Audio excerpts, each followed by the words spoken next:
Ya, bismillahirrahmanirrahim.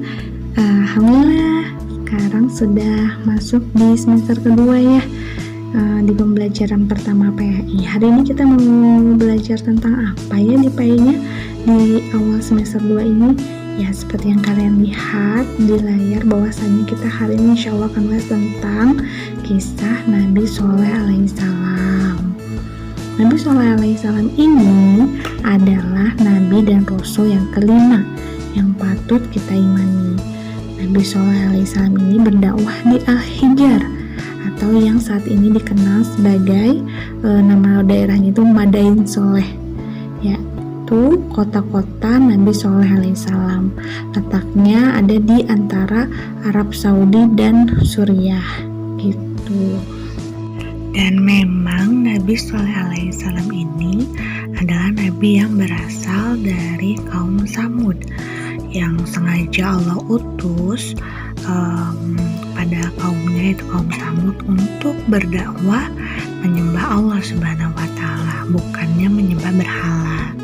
Ya, seperti yang kalian lihat bahwasanya ini adalah bukti dari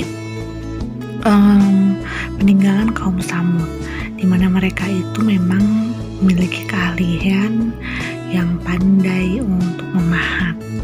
Wah, gunung-gunung di batu itu bisa mereka pahat sedemikian rupa, padahal pada masa itu kan belum ada yang namanya konstruksi ya, tapi mereka sudah pandai sekali membuat bangunan yang megah dan mewah, di samping memiliki tanah yang subur dan juga makmur.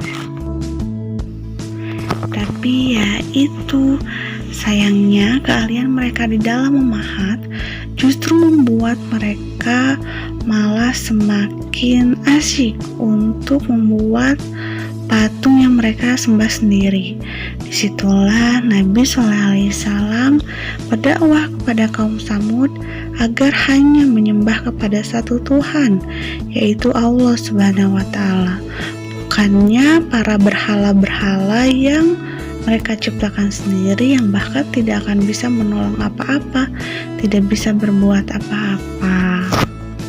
Berbagai hinaan, cacian, dan amarah dari kaum Samud kepada Nabi Shaleh alaihissalam tidak membuat Nabi Shaleh alaihissalam gentar atau mundur dari dakwahnya beliau agar mengajak mereka untuk menyembah Allah, sampai suatu ketika saking ingin kaum Samud menyingkirkan Nabi Shaleh yang tidak masuk akal itu, yang mereka anggap gila itu, mereka membuat rencana agar mempermalukan Nabi Shaleh. Bagaimana? Yaitu dengan cara mengolok-olok Nabi Shaleh dan berkata, "Hei Sholeh, kalau misalnya memang Allah itu adalah Tuhan kamu, coba minta sama Tuhan kamu, bisakah dia untuk menciptakan seekor unta betina loh? Coba dari itu, tapi dari balik itu yang itu." Mereka menunjuk sebuah gunung batu yang besar sekali. Sampai akhirnya ketika para kaum Samud berkumpul untuk melihat bukti dari mujizatnya Nabi Shaleh alaihissalam, wah, benar saja mereka terkejut-kejut, terkaget-kaget semuanya begitu melihat gunung yang mereka tunjuk untuk memunculkan unta itu tiba-tiba terguncang, sampai memang muncul di balik bebatuan itu seekor unta betina. Diriwayatkan di yang lain bahwasannya ada juga yang menyebutkan bahwasannya unta betina yang sedang hamil. Begitulah, Masya Allah. Semenjak kejadian itu, banyak kaum Samud yang mereka itu mulai berpaling dari menyembah berhala dan mulai menyembah Allah, percaya akan ajarannya Nabi Shalih alaihissalam. Nah, dari situlah membuat para pemimpin kaum Samud menjadi semakin kesal, semakin sebal, semakin marah, semakin benci kepada Nabi Shalih alaihissalam. Kenapa? Karena mereka menganggap bahwasannya itu mah hanya sihir, tidak mungkin, itu mah pasti kita kena tipu dan lain sebagainya. Mereka tidak mau percaya kan bukti nyata yang sudah mereka lihat sendiri. Dan semenjak unta betina itu muncul, Nabi Shalih alaihissalam memang berpesan kepada kaum Samud agar membiarkan unta betina itu hidup bebas berkeliaran di sekitar mereka, agar membiarkan unta betina itu meminum sumber-sumber mata air mereka, dan sebagai gantinya mereka boleh memerah air susu dari unta betina itu. Dan Masya Allahnya itu, walaupun unta betina ini banyak sekali minum sumber mata air mereka, tapi keesokan harinya airnya justru tidak pernah berkurang lah. Masya Allah sekali ya, memang Allah menunjukkan mukjizatnya itu, kuasanya itu dengan sangat luar biasa. Dan benar saja, sebagai ganti mereka telah membiarkan unta betina itu hidup, para kaum Samud setiap harinya jadi bisa mendapatkan air susu dari unta ini. Sepanjang apapun mereka mengantri, setiap orangnya pasti tidak pernah terlewat untuk mendapatkan air susu ini. Jadi air susu dari unta betina ini tidak pernah habis untuk mencukupi kebutuhan air susu dari para penduduk. Tapi ya tetap saja hal ini membuat para pemimpin kaum Samud menjadi semakin tidak suka dan membuat rencana untuk menyingkirkan unta betina itu.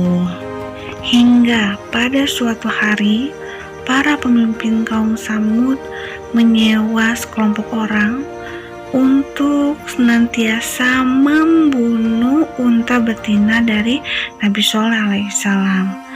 Diriwayatkan ada 9 orang di situ yang dipimpin oleh Musadah dan Gudar. Mereka berencana dan berhasil memang membunuh unta betina dari Nabi Shalih. Wah, hal ini pasti membuat para pemimpin kaum Samud itu menjadi kegirangan, senang sekali bisa menyingkirkan unta kesayangan dari Nabi Shalih alaihissalam. Dan memang di situ mereka merasa puas, bahkan mereka sampai memakan daging unta betina itu sambil berkata, "Hei wahai Shalih, untamu telah kami bunuh. Coba datangkan azab yang dapat menimpa kami seperti yang kamu katakan itu." Nabi Shalih alaihissalam berkata, "Wahai kaumku, sungguh aku telah menyampaikan amanah Tuhanku kepada kalian. Aku telah menasihati kalian, akan tetapi kalian tidak mempercayai aku. Ingatlah, azab Allah pasti akan menimpa kalian."